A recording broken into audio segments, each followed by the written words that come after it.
Welcome to Veterans Chronicles. I'm Greg Corombos. Our guest in this edition is P.J. Dahl, a U.S. Army Air Corps veteran of the Pacific Theater in World War II. Mr. Dahl served in the 475th Fighter Group and later served many years in the U.S. Air Force, earning the rank of colonel.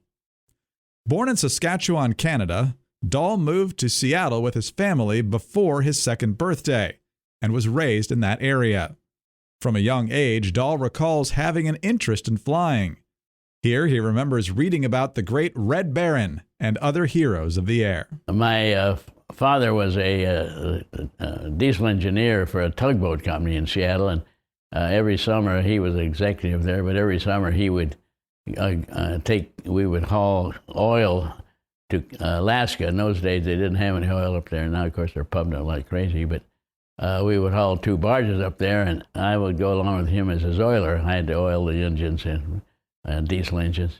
And then I had a magazine. I was always reading about the Red Baron and all those the pulp magazines, and so that's my only interest in aviation. I didn't fly before that. After Dahl enlisted in the Army National Guard, his unit was recalled in response to the Japanese attack on Pearl Harbor.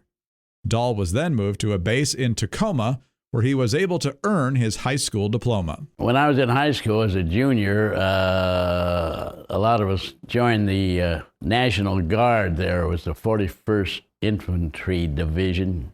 They got recalled with hostilities starting to get going. They called that unit into active duty. I was in Seattle going to high school there. And we were recalled to active duty, and we were stationed at Fort Lewis, Washington, which is adjacent to the town of Tacoma, which is just south of Seattle. And I was able to go to night school in Tacoma to get finish my high school education, and I was able to go and graduated with my high school class in Seattle in 1939. While at the base, Dahl was informed of an opportunity to apply for aviator cadet training. He was instantly intrigued and began working toward the qualifications needed for that assignment. The reason I got into aviation cadet training was that being a member of the 41st Infantry Division, we were out on maneuvers in Fort Lewis, Washington. Right adjacent to that is McCord Air Force Base, where they had airplanes flying, of course. And we came in from a maneuver one day after being out in the field for about 4 or 5 days and wringing wet from the rain and one thing and another. We were digging foxholes and playing war games. And the next day, the first sergeant called a lot of us together at a meeting, and they said, if you can pass 2 years equivalent of college and pass the rigorous physical exams, which are predominantly eyesight, some coordination involved too, regular physical, that you could apply for aviation cadet training. And that's how I got into the flying business. I went from Fort Lewis, Washington to Santa Ana, California, which was the place to pre-flight, where we did a lot of groundwork. Thence on to aviation training, which included the Stearmans and 2 wings and biplane, went single engine. And after, assuming you got through there okay, you went to basic training, which was a BT-13 Vultee airplane. And then if you passed from there, you went on, depending on how well you did, you could go to your advanced training, which I was lucky enough to be good enough to where I was able to go to fighter training. And I went to Williams Air Force Base, where we flew, they had what they call RP-322s, which was a P-38 that they had given to the Brits, and the Brits didn't like it because they didn't have any turbochargers in them. So we were flying those in aviation cadet training. Of course, from there went into the regular P-38 that had the capability to get up to, I've flown as high as almost 40,000 feet with it, so it was a good airplane. As part of his training, Dahl had mock dogfights with other pilots. He describes what that was like and his trick to beating the Corsairs he would fly against. After training at Williams Air Force Base for my advanced training, where I graduated and became a second lieutenant, I was stationed at near Edwards Air Force Base, and there was a unit adjacent to that that had the Corsairs, and the commander of that was Joe Foss, a famous, he was governor of one of the Dakotas at one time. And Joe Foss says, we'd go over and challenge them in the P-38 all the time. And all I can say, the Corsair is a very good airplane. All I can say, what they, the way I would get them, when one would get them like 6 o'clock, I'd climb right into the sun and just hang that P-38 on the props because it was so stable. And invariably, the Corsair would come after me, and he'd have to slow down. He would stall out and just drop out of the formation. By the time he recovered from his stall, there I was at his 6 o'clock. Dahl would graduate and move on to specialized training with the P-38. From there, he would ship off to Australia to begin his time in combat. I commissioned in 1943 and went from there to P-38 training in the actual fighter type, the one we used in combat at Olympia, Washington. I think it was the 55th Fighter Group, where they had a lot of airplanes. That's where we trained with that. And two of us, a gentleman, Joe Forster and myself, they needed some pilots to go to the South Pacific, and we had to fly off, and he and I kind of won, and we went over and joined the 475th Fighter Group, Townsville, Australia, and we went from there to Dobadur in New Guinea, where we started our combat. Living in Australia was no tropical getaway for P.J. Dahl. He says the conditions were far less than ideal. In New Guinea, what they did was they just would hack out a runway and put PVC down as pierced steel planking. And we lived in tents. We were elevated, so we got off the ground, and we had lived under mosquito bars, all in our tents, 4 to a tent, and the living was pretty rough. The food was terrible. We were getting a lot of bully beef, and we had outdoor showers and a little bypass on that. When after a while, when you were there for several months, you got to go to Sydney, Australia for R&R, rest and relaxation. And while I was down there in the department store, I wanted to buy a bathrobe so that I could slip into that bathrobe out of my mosquito bar and go to the shower, which was outside, and to the head or whatever.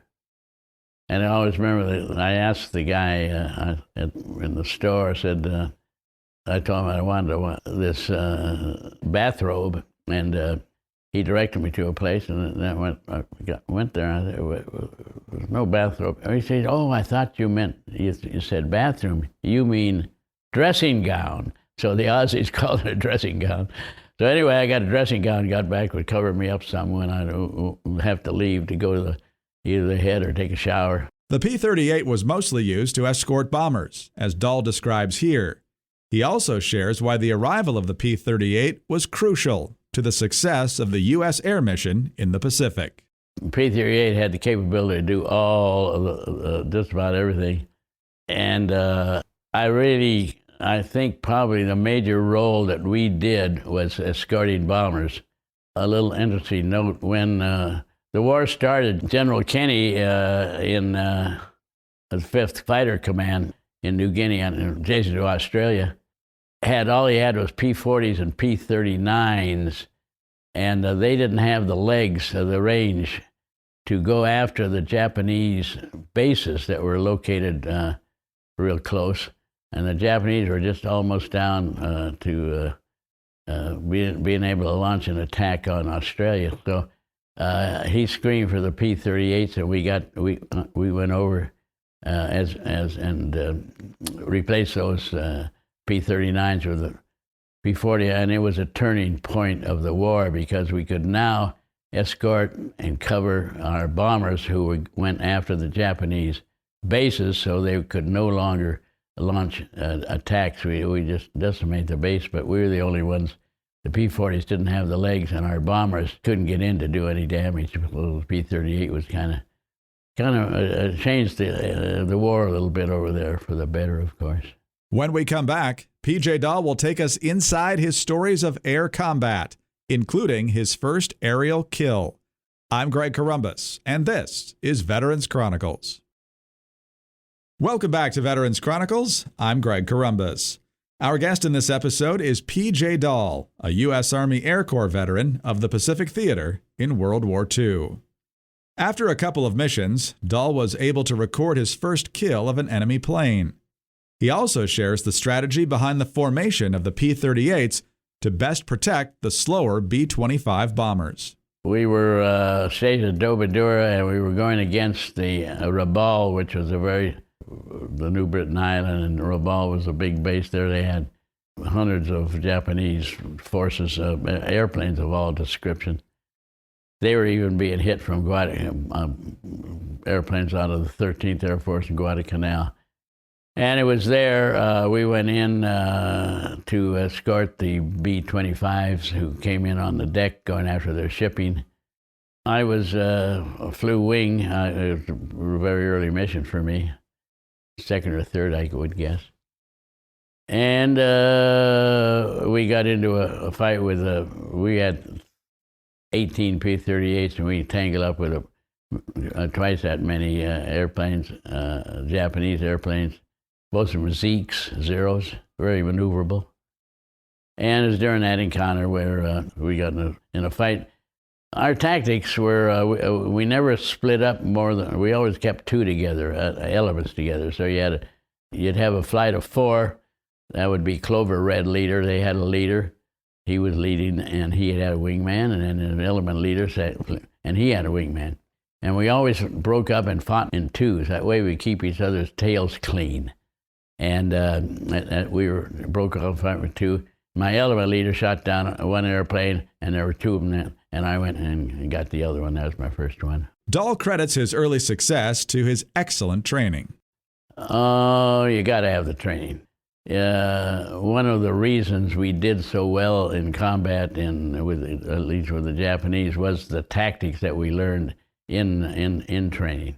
One of them was, as I just mentioned, we always kept together at least two to clear each other's wings. One got somebody at 6 o'clock, the other guy could go over and knock him off and get him free from him. So I'd have to say it's very, very important that we're training, and we went through extensive training before we went over there. Dahl really liked flying the P-38 Lightning and says it was the perfect plane for the job. Several things on the airplane. Number one may be the most interesting thing on the airplane was that we were flying in the Southwest Pacific over a lot of water, long-range missions. It had exceptional range. I've flown almost 12 hours in the airplane. And we had good range. And in the event that you lost an engine for whatever reason, in combat or whatever, you could fly very well. Survive by flying back on one engine, which I had done. I had an engine shot out and had to fly it back on one engine. So having two engines is a big thing. Also, we had 4 50 caliber cannon machine guns and one 20 Mike cannon in the nose of the airplane. They all converged at about 300 feet into a 6-inch circle. That's 4 50s firing 900 rounds a minute in a cannon. So it was devastating when you hit anything with that. We could penetrate the armor of destroyers. Of course, P.J. Dahl had more than the one kill he described earlier. Here, he takes us inside his next 2 aerial kills. Both those have to be over a place called WWII, which was a base that was a Japanese base. Heavily armed, they had flak towers, and our B-25s are going in there after them. There were just an awful lot of Zeros in the air, and I was just fortunate enough to shoot down 2 of them. It's a funny thing in that business. you know good and well when you are on the enemy airplanes, that gentleman knows you're there, and he normally calls out to his wingman or somebody, says, hey, there's a P-38 on. So you had to be very careful. You had to kind of shoot and get the hell out of there. And that's what was so great about the P-38. It had 450 caliber and a cannon. And when you hit them, you could... So really what I'm saying is, in those two instances, I never did see those airplanes go down. I hit them and I rode them, and then I got out of Dodge. I got away and did that twice. The only reason I know that the airplanes were destroyed was somebody else was in my flight behind me, and they confirmed that they crashed. Dahl's success captured the attention of his superiors, and he was quickly promoted. Interestingly, this didn't really change his assignment much, and Dahl was focused on the task at hand. Didn't change it at all, really. As you moved up in squadrons, you started out flying on somebody's wing. And as you became more experienced, you moved up and became an element leader, and you had a wingman. Then sometimes you went up and you could lead the whole squadron. And nobody really cared if you were a lieutenant or a captain as you went up that grade. So you and your responsibilities in the squadron were purely based on your experience. We will have more from World War II veteran P.J. Dahl after a short break. I'm Greg Corombos, and this is Veterans Chronicles. Welcome back to Veterans Chronicles. I'm Greg Corombos. Our guest in this edition is P.J. Dahl, a U.S. Army Air Corps veteran of the Pacific Theater in World War II. He later served many years in the U.S. Air Force, rising to the rank of colonel. When Dahl got into sticky situations against the Japanese Zeros, his favorite move was to use the two-engine design of the P-38 to his advantage. He says the P-38's design got him out of big trouble on two different occasions. That's one of the nice things about the P-38's twin engine.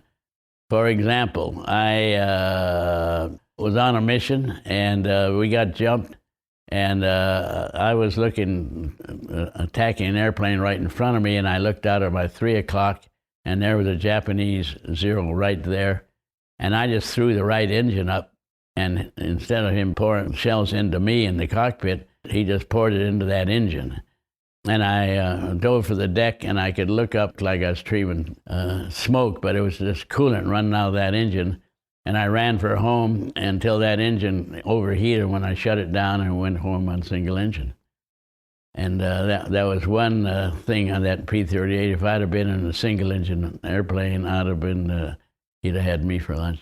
Then in one other situation, we were in a battle. And we dove down, we were high in the overcast and a lot of build-up clouds, and we dove down, penetrated down through the overcast, and I was flying the wing of the squadron commander at that time, early in my... Anyway, we broke out underneath the overcast, and there were a lot of Zeros and everything all around, and Tonys, but the rest of the squadron they all got lost in the clouds, so we were down there alone, just the two of us. And so we just wanted to get out of there. There were at least 20 or 30 airplanes and Japanese fighters. So we poured the coat and got out of there. And we just covered each other's wing back and forth pretty much. But one time I just looked up my rear view mirror, and there was a Tony, my rear view mirror just full of his spinner. He was maybe 30, 40 feet behind me. We were pulling full power, 63 inches of mercury, and I chopped the right engine, full right rudder, full right aileron. That airplane all but pivoted. Loisel, the guy that was with me, he said, I never seen a maneuver like that. And that airplane, 1 minute we were doing 300 or 400 miles an hour. The next, I cut her down and maybe a couple hundred going sideways. And that airplane, the Japanese, just slipped underneath me, and we just poured the coal to and got out of there. So if I'd have been in a single-engine airplane, he'd have had me for lunch. So that's a couple of things that the P-38 did, which was kind of nice. The close calls did not end there for P.J. Dahl.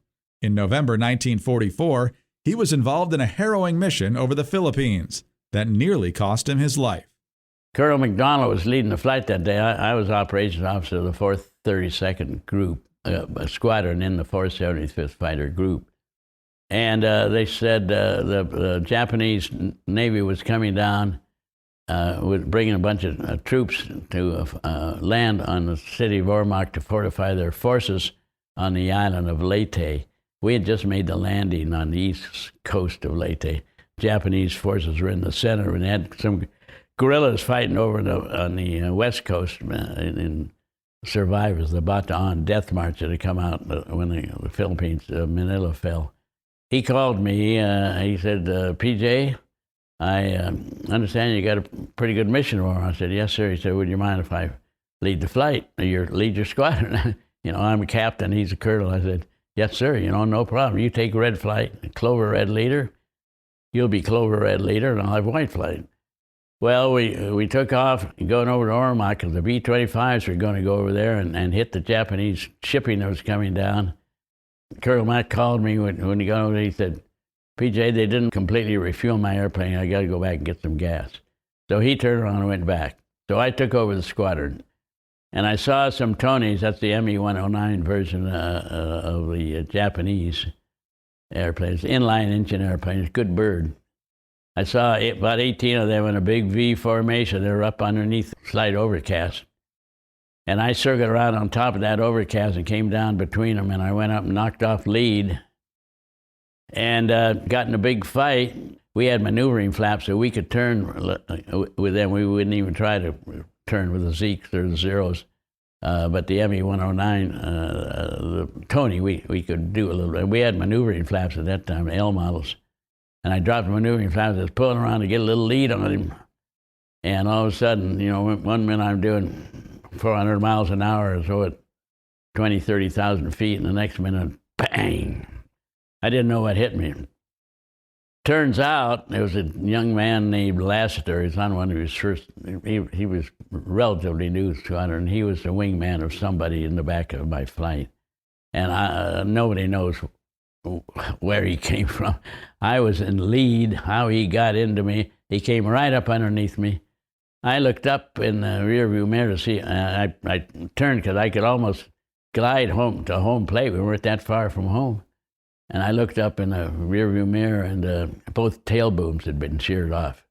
He came up, must have come up right in front of me. But anyway, then the right wing fell off, and the right engine, and I popped my canopy, and the fumes, everything came in from that gas from the right engine exploded, and I went out with the explosion. I had a lot of flash burns. I don't know where we were, maybe 20,000 feet, 25, 30, whatever. But I free fell for a while, because we always free fell, because the Japanese had a habit of strafing us in a parachute. So I free fell out of the fight, and I noticed I was right over the Japanese Navy. I call it my one-man parachute assault of the Japanese Navy.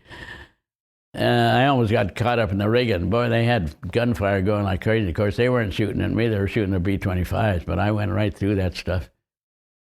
And I landed and popped my boat, little life raft. And the Japanese at that time, the fleet had gone south. They were all, it was just relatively quiet around there. And I got in my life raft, and I was pretty badly burned. It was mainly flash burns, as it turns out later. 2 or 3 first-degree burns, but in my arms and around my ears. But I got in there, and this was early in the morning, and I floated out there all day. The next morning, an airplane came over me and circled. By that time, I'd been washed over with salt water, and I'd got my burns. I'd taken out some sulfur that I had. We had little kits in our rafts. I didn't have any water. I had taken that out. I threw it out because we were sitting on these things, and I got tired of sitting on the damn thing, so I didn't have any water or anything. But I used the sulfur, and I had a quinine shot, so I gave myself a shot of morphine. And he circled around and then came in, and I felt the hits before I even saw anything. And fortunately, he never hit me, but in 2 or 3 30 caliber must have been went into my boat. and I could hear it. And it had tubing around it, so I was able to keep air in it, and although it hang with my legs in the water a little bit. He just made one pass and left, because after he made that one pass, let me put it this way, the bullets hit me before I could hear the sound, because sound didn't travel as fast as the bullets. But as soon as I got hit, I heard him, and then that's when I turned my boat upside down. It was blue on the bottom, but anyway, I swam away from it a little bit. Of course, I had a life preserver on until he was gone. Then I went back and got in. I washed ashore, and fortunately, by the time I washed ashore, I was not really lucid. The shock was getting to me or whatever. I can remember I went ashore, and I turned the boat over and pushed it away, and I took all my insignia off. I don't know why I did that. And I went up a little trail, and I heard somebody coming down the trail. And there was a lot of shooting going on, because apparently one of the Filipino guerrillas, our friends, saw me coming in. And of course, he didn't know, I guess, whether I was Japanese pilot or what I was. But anyway, he came down, and he stood right in front of me on this. I heard him coming down. I got off the trail and got behind a great big old leaf just off the trail. And he stopped right in front of me. I was getting pretty faint. I was standing, and I was going to collapse, either that or so. I just pulled out my .45. With the .45, we were carrying, normally you had ball ammunition, and we carried a little package of birdshot, because if you went down the jungle, we figured you'd stand a better chance of shooting something with a shot in it than you would with a slug. But you couldn't feed those in through the chamber into the weapon itself. So I always slipped one of those things into the chamber, and with ball ammunition, I would slam it in, so that if I needed the ball ammunition, all I had to do was fan that thing and throw that one shell out, and a good round would go in. Well, I'd forgotten that round was in there, and being out in the water, all of the cardboard had opened up, and all the shot had ran out. So when I pulled my gun out and put it, I'm like maybe 3 feet behind this guy, I kicked off a round, and it went about that loud. And all it did was hit him in the back of the head with a water paper. And all it did was piss him off. He turned around and he chopped that big old thing I was hiding behind. I said, Americano. Then I saw he wasn't Japanese. I said, Americano, Americano. And he said in perfect English, why the hell didn't you say you were American? After flying in World War II, Dahl would return to the reserves, only to be called back to fly in Korea. Years after his service, Dahl was awarded the Silver Star and the Purple Heart for his service in World War II. And he describes what that means to him. Well, it looks nice in my uniform. You take a picture of it. I appreciate getting the Silver Star, but I didn't do anything more than anybody else. Look, I was a young kid. I shot down my first airplane before I was old enough to buy a drink. And I got paid for flying airplanes. And if I got the Silver Star along the line for doing something, helping my comrades in arms, well, I appreciate that. Just like I got the Purple Heart for taking a round, or I shouldn't have taken. So I appreciate that, I guess. Looking back on his illustrious career, P.J. Dahl is proud to be named among the patriots who honorably served their country. And he says that is what he is most proud of. I guess I'm very proud that I had the opportunity to serve my country. This sounds a little unusual that I would say that about myself, and I don't like to do that. So I just say it's a privilege to me that I joined that category of patriots. I became one of them. We're the greatest country in the world, and some of us sacrificed our lives, and a lot of us sacrificed other things in order to preserve our country. We could maybe end up speaking Japanese or German if we hadn't have performed. So I'm proud that I'm a member of that patriotic group. P.J. Dahl, a U.S. Army Air Corps veteran of the Pacific Theater in the Second World War. He eventually rose to the rank of colonel in the U.S. Air Force. I'm Greg Corumbus, and this is Veterans Chronicles.